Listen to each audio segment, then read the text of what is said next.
지금 코인 시장은 굉장히 지루한 모습을 보여주고 있습니다. 특히 리플 XRP는 소송 종료 직후에 단기 반등이 끝나고 다시 박스권으로 복귀하면서 지루한 행보를 지속하고 있는데요. 그건 미국의 셧다운 위기 등 거시적인 불확실성 때문에 지금 시장 전체가 휘청거리고 있어서 지금 상황이 지루하게 느껴지시는 건 어쩌면 당연할 수도 있습니다. 하지만 오늘 저희는 이 조용함이 진짜 아무 일도 없어서 조용한 게 아니라 기관 세력들이 차기한 폭풍 전일 침묵임을 한번 알아볼게요. 지금 리플은 10억 달러로 G 트레저리 인수와 10억 달러 규모 XRP 매입 펀드 설계를 통해서 전통 금융의 인프라를 조용히 먹어치우고 있습니다. 때문에 시장의 지루함이 극에 달한 만큼 개인 투자들을 실망하고 떠날 때 진짜 금융 엘리트들, 즉 고래들은 이미 공식적인 매집을 늘려가고 있다는 거죠. 그래서 지금의 지루함은 조만간 XRP가 움직일 준비가 끝났다는 그린라이트로 볼 수 있는 거예요. 그렇다면 왜 리플은 펌핑을 유도하지 않고 이토록 지루한 행보를 유도하는 걸까요? 이건 금융 엘리트들의 전략적인 억제이자 기관 투자들의 속성 때문이라 볼 수 있습니다. 세력들에게는 3단계 공식이 있는데요. 1단계로는 호재로 투자들의 흥분을 유도하면서 유입을 시킵니다. 그렇게 개인 투자들이 시장에 유입이 되면 2단계를 실행하는데요. 박스권에서 의도적인 행보로 지루하게 만듭니다. 그리고 3단계는 시간을 끌면서 투자들의 심리를 자극하는 거죠. 아, 이 종목은 끝이 났나 보다 라게끔 생각하게 만들어서 포기를 유도하는 거예요. 그렇게 세력들은 총 3단계로 나눠서 결국 가격이 떨어진 종목을 더 싸고 더 많은 물량을 확보하려는 겁니다. 때문에 지금 XRP는 현재 딱 2단계 후반에서 3단계 초입에 위치해 있는 거죠. 그리고 기관들은 변동성을 가장 싫어합니다. 실제로 기관들은 회계 기준 문제, 리스크 관리 한도 초과, 내부 통제 등의 문제로 인해 예측이 가능한 자산만 채택하기 때문인데요. 그래서 그들은 리플의 바로 이 점을 노려 현재 차트를 박스권으로 유지하는 등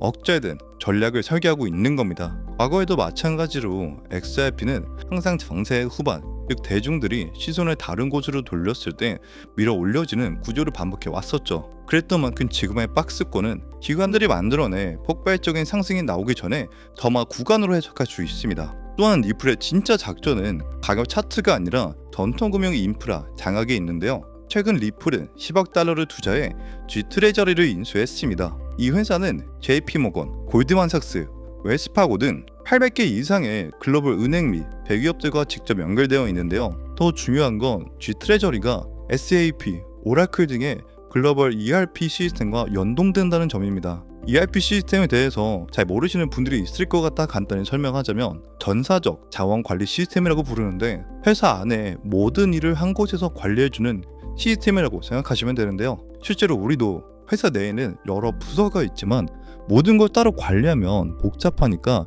ERP 하나로 통합해서 자동으로 연결하는 겁니다. 다시 본론으로 돌아와서 XRP와 리플의 스테이블코인은 아래 USD가 데모 워크플로우에 직접 통합될 예정입니다. 그럼 기업들은 기존에 쓰던 ERP도 은행도 회계 시스템도 바꿀 필요 없이 단지 클릭 몇 번만으로 SRP를 결제 수단으로 쓸 수 있게 되는 거죠.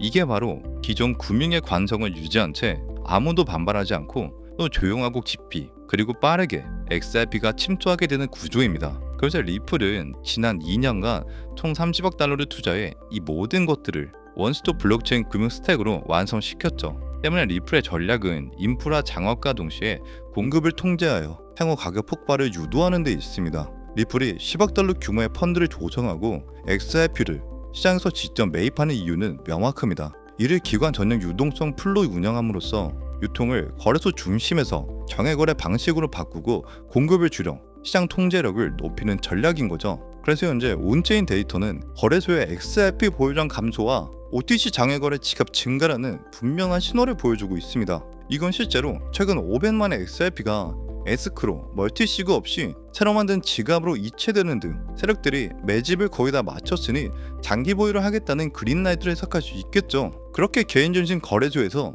기관 중심 유동성 풀로 주도권이 넘어가고 있는 겁니다. 그럼 이런 전략적 움직임이 완성되었을 때 XRP의 가격은 어떻게 될까요? 현재 지런 횡보가 지속되면 개인 투자들의 매도 압력이 증가하고 고래들의 매집이 완료된 이후에는 약 7달러, 우리 돈으로 10,000원 이상을 돌파할 가능성이 높습니다. 그리고 그 후 내년 안에는 순차적으로 20달러에서 30달러까지 도달할 가능성이 높다는 거죠. 이건 큰 조정 후에 반등 패턴으로 현재와 같은 지루한 장세에서 가장 가능성이 높은 현실적인 시나리오로 볼 수 있습니다. 때문에 리플이 완전한 금융 인프라 통합에 성공하게 되면 XRP는 전 세계적인 중립 브릿지 자산으로 채택될 테고, 그럼 추후에는 정말 $100 그 이상까지도 볼 수 있을 거라 생각합니다. 그렇기 때문에 여러분들이 이 코인 시장에서 더 큰 수익을 내기 위해서는 여러분들 포트폴리오에 리플의 비중을 조금 더 싣는 전략이 필요하다는 거죠. 잘 한번 생각해 보세요. 그 코인 시장은 어땠나요? ETF가 나오기 전과 규제가 명확하게 잡히기 전 코인 시장은 말 그대로 전쟁통이었습니다.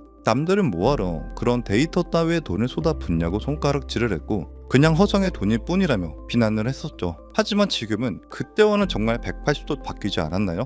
2024년 비트코인과 이더리움의 ETF가 출시되면서 본격적인 제도권 자산이 되었고, 암호화폐 규제가 점점 자리를 잡아가며 명확한 짐에 따라 지금은 투기 자산이 아니라 일부 종목들은 안전 자산이라는 타이틀까지 가지고 있습니다. 그 점에서 리플은 단연 특별한 코인인 거죠. 최근 지니어스 법안으로 리플의 RUSD가 제도권 자산 반열에 들어가고, 블랙록, JP모건, 골드만삭스 같은 세계적인 자산 운용사들마저 리플의 기술력을 탐내고 있습니다. 하지만 비트코인, 이더리움, 리플은 이미 몸집이 커져버린 만큼 우리가 원하는 만큼의 상승률과 수익률을 실현시켜줄 수는 없겠죠. 실제로 대형 기관들의 투자도 메이저 코인에만 국한되지 않습니다. 리플이 상승할 때 항상 뒤쫓아오는 후속 코인들은 반드시 존재하고, 시장에선 언제나 메이저 코인들보다 더 높은 상승률을 기록하는 종목들은 늘 있었죠. 다만 우리가 투자에서 가장 많은 실수를 하는 게 제대로 알아보지 않은 채 투자를 한다는 겁니다. 그냥 남들이 이거 좋다더라, 저게 좋다더라 하는 카드라 통신에 의존한 채로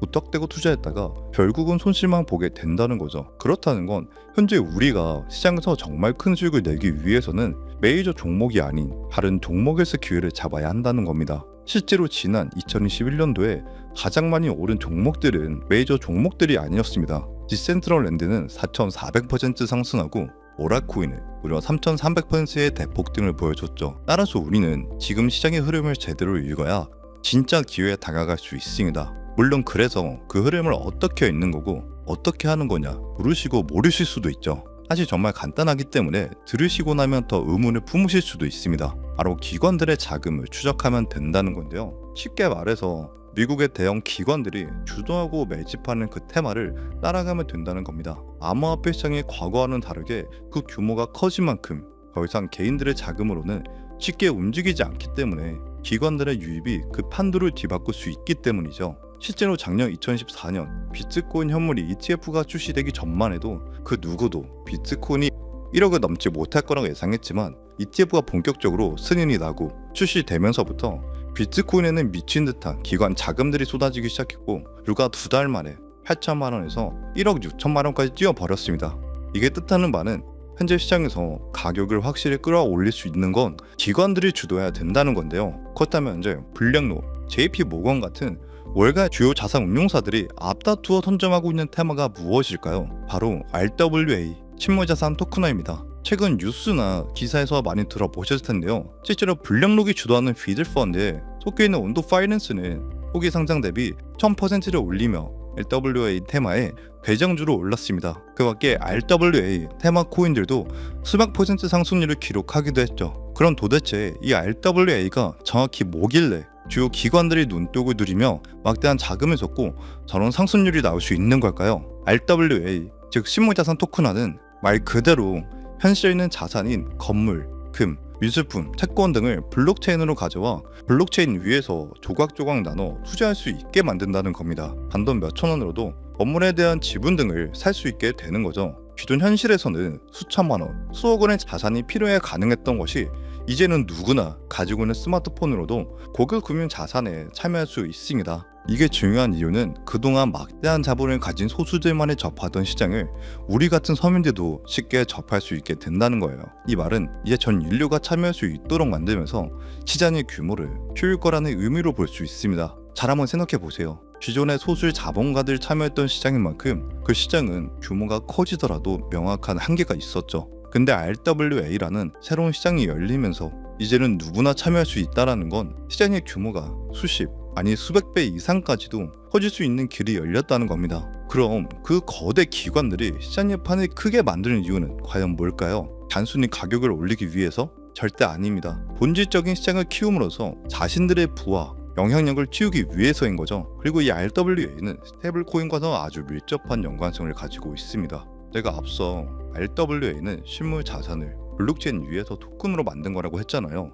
근데 스테이블 코인은 실제 달러와 국채를 담보로 가치를 유지하는 코인이기 때문에 즉 국채 자체가 RWA인 만큼 RWA가 스테이블 코인의 기반이자 담보 역할을 하는 겁니다. 그러면 현재 지니어스 법안을 통과로 스테이블코인이 제도권 자산으로 진입함으로써 기관들의 자금이 폭발적으로 유입이 되고 있는 지금 RWA 생태계는 더 확장되면서 기반이 탄탄해진 스테이블코인에 대한 신뢰까지도 상승할 수 있게 된다는 거죠. 이렇듯 RWA는 날이 갈수록 그 규모가 커질 거라는 건 기정사실인 겁니다. 그렇다면 수많은 RWA 코인 중 아무거나 고르면 되는 걸까요? 그건 아니죠. 아까도 말씀을 드렸지만 블랙록, JP모건 같은 월가의 주요 세력들 같은 기관들의 자금이 흐르고 있는 종목에 투자를 하셔야 합니다. 그래서 오늘은 여러분들에게 제가 6개월간 월가의 자금을 추적하면서 찾아낸 한 가지의 RWA 관련 코인을 소개시켜 드리려고 하는데요. 바로 이 코인입니다. 이 코인은 현재 블랙록과 피델리티 같은 운용사들도 은밀히 매수하고 있는 코인으로